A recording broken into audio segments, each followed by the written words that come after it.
Good morning. So it's raining out. Plus, we just had a tea. Those who have not, please quickly have your teas. So, in the interest of time, when what happens is when you speak at the last, most of your points are covered, and especially when you tell me that you have only 40 minutes, 45 minutes, 30 minutes. That's ticking. वो जो होता है ना वो दिमाग में चलते रहता है. So coming to our topic. So yes, of course, today we are here as a part of our panel discussion on this wonderful topic which we are discussing today, which is AI powered strategies for employee branding. I have Amaya on my left hand side. Amaya currently works with Leap India. On my right hand side, I have Rupali Mahadik. Rupali works for QAD. And of course, next to Rupali, I have Maithili. Maithili is a part of PTC Software based at Pune. And you're coming from Pune for this event. Yes, I've Can come we from have a Pune. big round of applause for her commitment? So, thank you very much. Straight away, getting into the deep dive discussion, wherein I would want each one of you to share your thoughts on this particular subject, your opening remarks. Of course, we'll start from you, then we'll have Rupali, then we'll have you for your opening remarks. And there's some surprise element which I have thought for each one of you, which I will share at the end. Over to you. Well, thank you so much. Uh, well, I think this is a very interesting topic. I mean, today's time, AI is very, very important when it comes to employer branding. We focus a lot. We are a software development company. We have the largest R&D center, which is in Pune, and we have offices in Gurgaon and Bangalore, and we have about over 80 offices across the globe. So for us, it's very important to engage people in the right technology. We have a system which is called as Eightfold, which screens the candidatures at the initial stage, which which is less human interaction. We have something around ThingWorks, which is our own product, where you have automated generated emails that go out to the employees, potential candidates at all times, making sure that we are engaging with them at all times, and there is the right candidate relationship management, which is from the day they are interviewed to the day they join. So technology, of course, is very, very important. Thanks. Hi all, this is Rupali, and our organization QAD Inc. is a multinational company, and we have presence in 40 countries. And the most challenging and the wow factor would be that we are a virtual first organization. So when I say that, we depend a lot on AI technology tools, and we use lot of these tools wherein we've been successful in having special onboarding, uh, engaging staff via the tools that we have. And yes, AI is like, we think AI is like the power that we get. It's like a Marvel story when in Thor has a hammer. So we have AI, and yes, we can use this hammer for exploring our ideas. We always used to say that, think out of the box, but AI is helping us thinking out of the box. We just have to be smart with AI. Keeping it short. My name is Amaya. I'm currently building people practices at Leap India. Leap is basically a logistic solutions company. When I say logistic solutions company, some of you may have heard of something called as pallets. So we are the largest pallet pooling company, a rental company in India. We've got about 70 lakh pallets. Now, some challenges and how do we use AI or how are we trying to leverage AI? It's just been 10 months, so we're just trying to set up fundamentals. I've used AI extensively in my past role at Carnival Cinemas, where we've attracted major talent at the front line using AI tools. Right from creation using generative AI to create advertisements, to create content to attract better talent.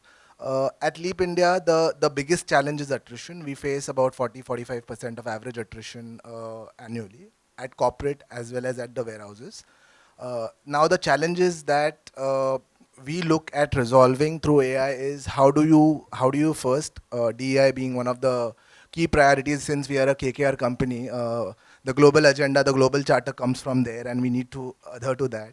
So there are multiple challenges as we progress around the conversations. I'll touch upon certain bases. We are working with a company called Skillate now to kind of pick up certain things. I've worked with a solution in the last organization called Workable, where we kind of use that solution to pick up talent or kind of get talent in place. So as things move forward, we will go on with the conversation and I'll get more into the details. Great. Thank you very much for your opening remarks, all three of you. I'm picking up two catchwords, two words as a part of our conversation. So, first, definitely the theme, which is AI, branding.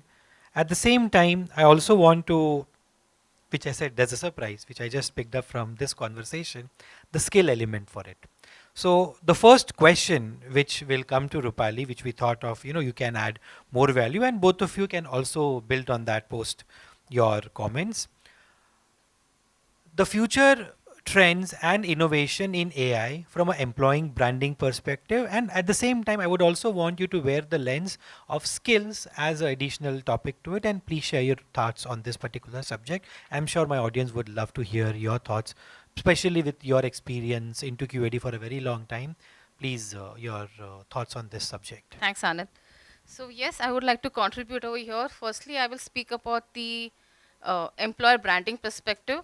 So the future of AI is very exciting and very transformative because AI is going to actually guide us in terms of, firstly intellectual platforms wherein we will know that, okay, what are the trend analysis, or what are the potential employees or our current employees, what are the behaviors or values that they're trying to see, what are they surfing. So this all data analytics will come to us from via AI, and then that helps us in the employer branding.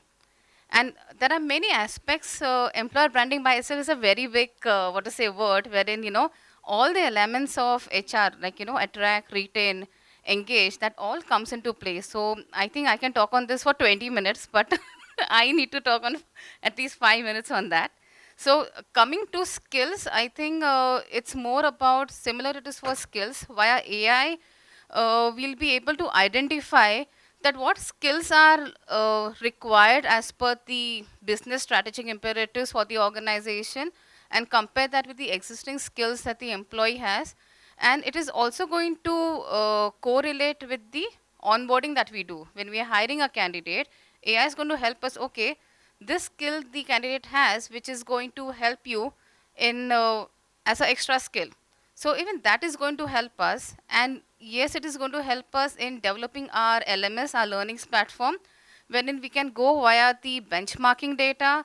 AI is going to quickly give that all to us, because I know that we used to do lots of analysis, looking at benchmark, looking at Gartner, other channels, but AI is going to put all this in place for us, and is going to help us to really say that, okay, if we want to achieve this, this is what we can do. And believe me, AI is going to give us a solution also. So it's just up to us to smartly look at the solution, whether it is really feasible for the organization, and then execute. Great, great. Thank you so much, because this brings the entire gamut of employee life cycle management, and especially from a skill element, because that's how every HR professional, while we say HR, at the end everybody is HR. It's HR is only from a HR standpoint of view. There's a department of function, but at the end everybody in the organization is HR, and that's what branding is all about.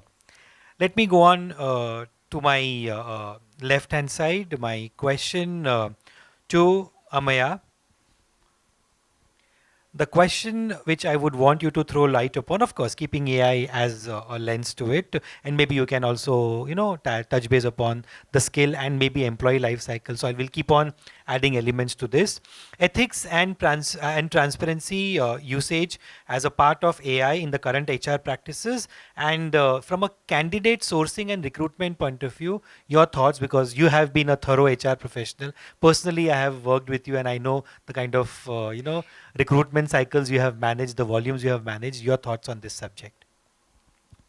So thank you. So I have a few perspectives. When we talk about AI, there are some fundamental things that we need to understand. Fundamental things like what input are we giving to the AI? So that's the crux of the AI that we are using. So even if you are using, say, generative AI, what is the input that you give to the AI is very, very crucial. So like he asked me to throw some light on ethical practices.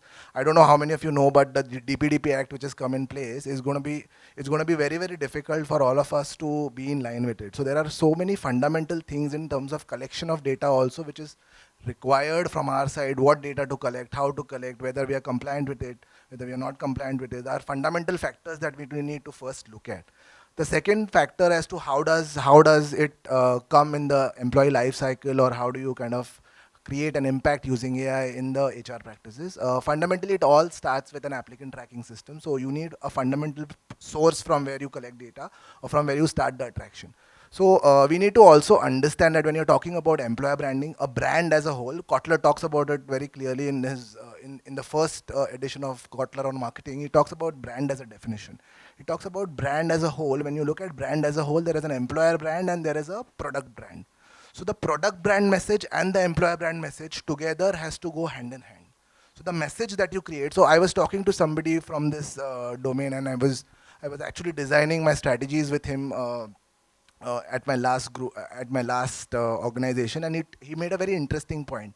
When is it that the employee or the prospective employee actually is aware of the brand? It is the first time that he sees your advertisement. It's not the time when he has actually applied for the job that he is actually getting aware of you. It's the first time when he sees about your brand. So the importance of the brand messaging is very, very important that you create. So even if, so just to give you a very small perspective, at Leap, we did not even have job descriptions in place. So we've built the job descriptions now. We've identified the role profiling bit is going on, where we've identified about 150 plus roles. Now when the recruiter is actually talking to a candidate, what is the first thing that we do? It's a general practice, okay? So we don't have an ATS as of now. We're working with Skillate to kind of get that in place. The first thing that goes is the brochure of the organization, and along with the brochure of the organization, the job description. Now the job description is not a Word document that goes.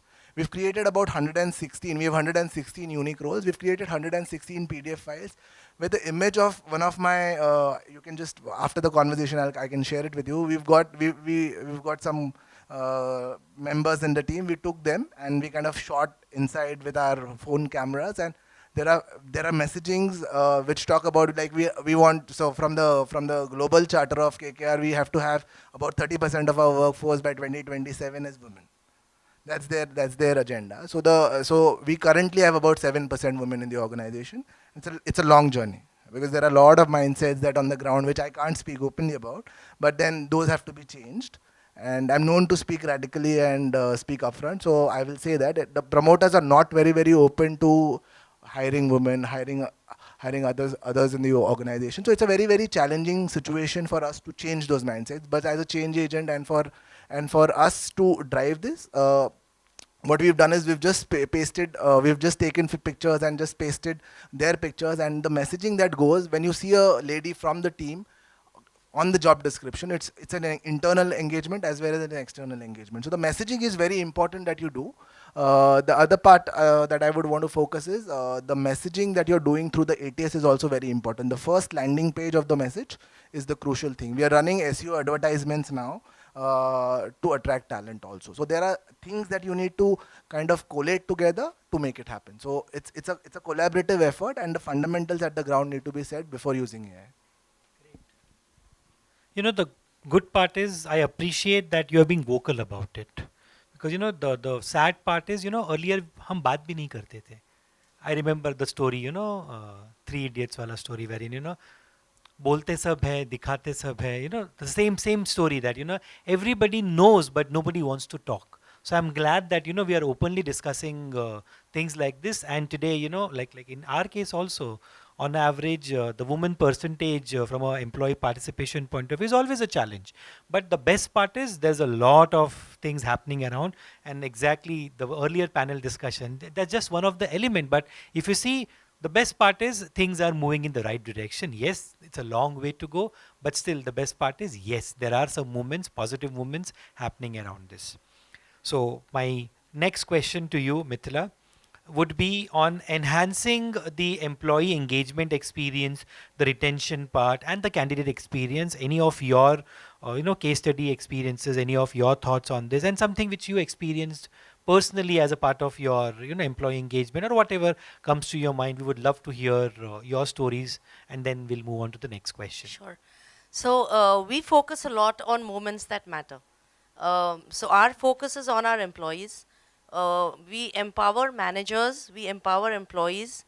We make sure that every person is behaving as an HR, like you know rightly said. It's not only the HR business partner or the recruiter or the comp guy or the engagement team, but every manager is ensuring that the team is engaged. Every people manager is and leader is empowered, knowing fully well that what the employees experience should actually be. What are the moments that matter? What are the moments that need to be celebrated? So right from the person, the time the person joins the company, the onboarding, till the person exits the company, we're making sure that the touch bases are made. So Great, thank you. Thank you so much. So, again, this was a thought which was actually in my mind, and you picked up that word, and I'll pick up that common question for all three of you to share your thoughts. Branding, employee engagement, employee life cycle, culture, all these things definitely are integral part of the system. Till the time you are in the system, the moment you decide or the moment you make your mind that you are moving out and you want to switch your role, suddenly all the shutters are closed. Asif being a good friend of mine, suddenly he knows that I am no more a part of WHRD. Next time he may not even invite me. Personally, you will. Personally, we will. But professionally, many a time, just an example on a lighter note, but this is how your shutters are. Suddenly my bestie, we both are besties since a very long time. Suddenly you move out or I move out and there's a disconnect. So hence I strongly believe in this concept. Exiting employee is your biggest brand ambassador. So keeping this thought into our mind and keeping, all these words, the entire AI, branding, whatever we discussed so far, I want you to change your lens and now straight away move on to exiting employee is your biggest brand ambassador. How using AI, how using employee branding, we can build on this because as I said, we always focus on the current practices, but the moment somebody moves out, your shutters are closed. Very unfortunate, but that's a fact. So how can we work on this? Because the best part is that's how we have alumni groups.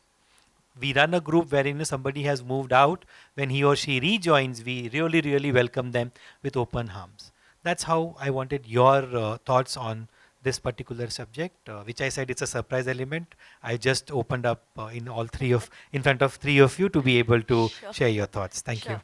So I'd like to answer that. So we had actually run a survey. In fact, we'd done a reach out program with all our ex-employees, and we found out a lot of data from them, a lot of good stuff, a lot of bad stuff. We worked on the bad stuff, and we had a lot of, and we have a lot of rehires. We have a lot of people. Our attrition rate is hardly 2 or 3%. And PDC as a company, the average tenure is about 8 to 10 years. So we have a lot of people coming back to us, and our exiting employees are our biggest brand ambassadors. So the reach out program, we reached out to every person who had left the company in the last 5 years, reached out to them, finding out how they were, what they're up to, what are they doing. So there was the particular set of questions, and there was a lot of data that we had gathered. And whatever the negatives were, we actually worked on that. So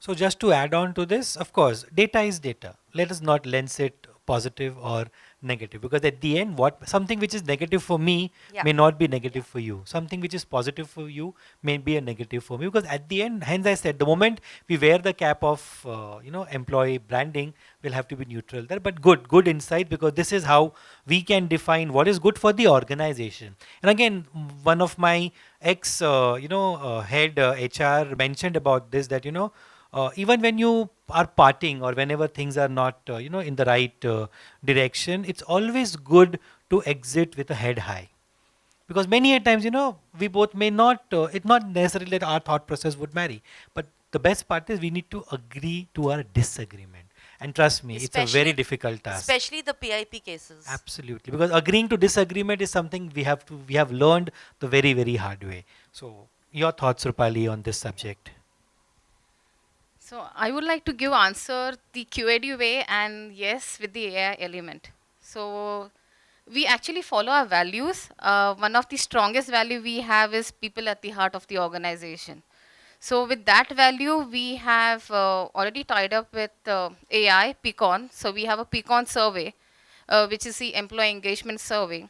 So what is a Peacon survey? Usually we had employee engagement survey wherein, yes, an employee response and yes, HR and managers have access. But Peacon is wherein an employee by itself, my team, I will be able to see what my team has rated me. Names would not be there. Example, I rate my department low on a particular parameter. AI will throw out feedback saying that, okay, this is how your team looks, everybody at my level, and then I'll say, okay, is the problem statement with me? Am I perceiving that from this way, or is it that this is really my problem statement? So, from the employer perspective, also, you engage employee also. At the same time, for managers, this tool says that, okay, these are your heat maps, and from heat maps, these are your solutions. So do you really want to do this? And in that, there is one more way wherein a manager can send a message to the employee. Manager does not know that to whom he is sending the message to. But the message goes to the employee asking for, do you want to have a conversation or do you want to give feedback over here? So that's how, before an employee can exit, I think it's more about the stay interviews, the stay feedback that we do. And yes, when an employee is exiting, we also do the exit survey with them, which is almost same style, and we give them access to Workday even if they exit the organization. So they can reach out to us. And from the attrition perspective, even we've been lucky enough, even our attrition percentage is very low, 2%, 3% is our attrition. And we follow our Glassdoor, we follow our feedback mechanism, and we actually orient managers in feedback and the feed forward mechanism. So this is what we do at QAD. Great.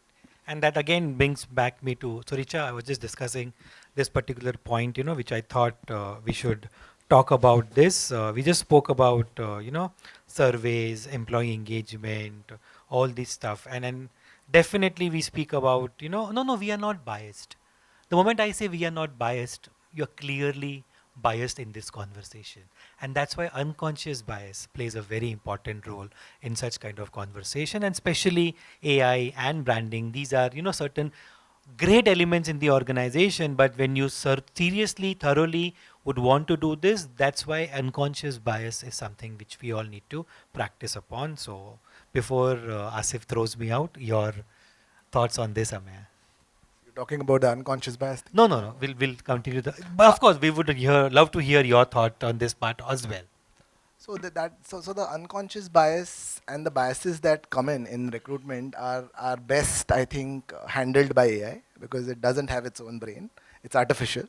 So we need to understand that whatever that you feed inside is whatever that you will get outside. So fundamentally, the bias that comes in as human beings, because these are all created biases, and these created biases are created because of the situations or things that we've been through, or the experiences that we go through. Just to throw upon the light and coming back to the question, I have not done much work at Leap because it's just been 10 months. So I would go to Carnival experience and would like to speak about the AI bit and how did we kind of handle the exiting employees.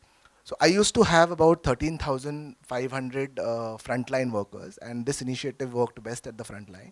So the exit interview of this frontline was something that used to go on their WhatsApp. So this was done through a platform called Workable. Uh, and the moment he kind of fills the exit survey, without the exit survey, the FNF is not going to happen. So mandatorily, it would be through the exit survey that he has to give his inputs. The moment he gives his input, it comes to another system through through a API. In that API, it also updates where he's joining. So we used to ask them. 70% of them would not update it, but the 30% that would update it would actually go to competitors, because if you look at the cinema business, the frontline workers only go to 3 or 4 players who are there, and now only 2 or 3 players remain because Inox and PVR have merged and it's become one kind of a situation. So we used to actually pick up that data, and whenever the person logs in again to the portal to apply for a job, which is the Carnival portal, we would get a message on the tool, and from the tool the AI would automatically generate a query and send it to him. Are you looking for a job? And send that workable link to him to apply for a job. And that's how you kind of create engagement. I used to hire about 20% of the people, or rather rehire them from these frontliners, and the kind of saving that we would generate, because the off-roll vendor would charge approximately 1500 rupees per hire. And if you understand the cinema business well, the cinema business has approximately 55-60% attrition. So imagine the kind of churn that you go through. So about 20% is about 1200 people hired through this medium, which generates approximately the kind of saving about say 1200 to 1500 rupees per employee. So you use AI smartly, and you use AI in a consolidated, proper way. It gives results, but you have to give the right inputs. Great. Thank you so much. Thank you for your wonderful insights, all three of you.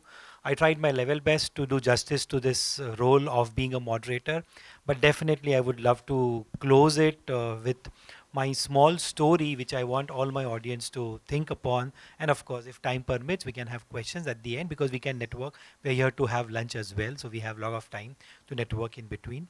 So I'm sure everybody knows the story of Alice in Wonderland, right? The character Alice, which was definitely something which we all have, grown upon and we know.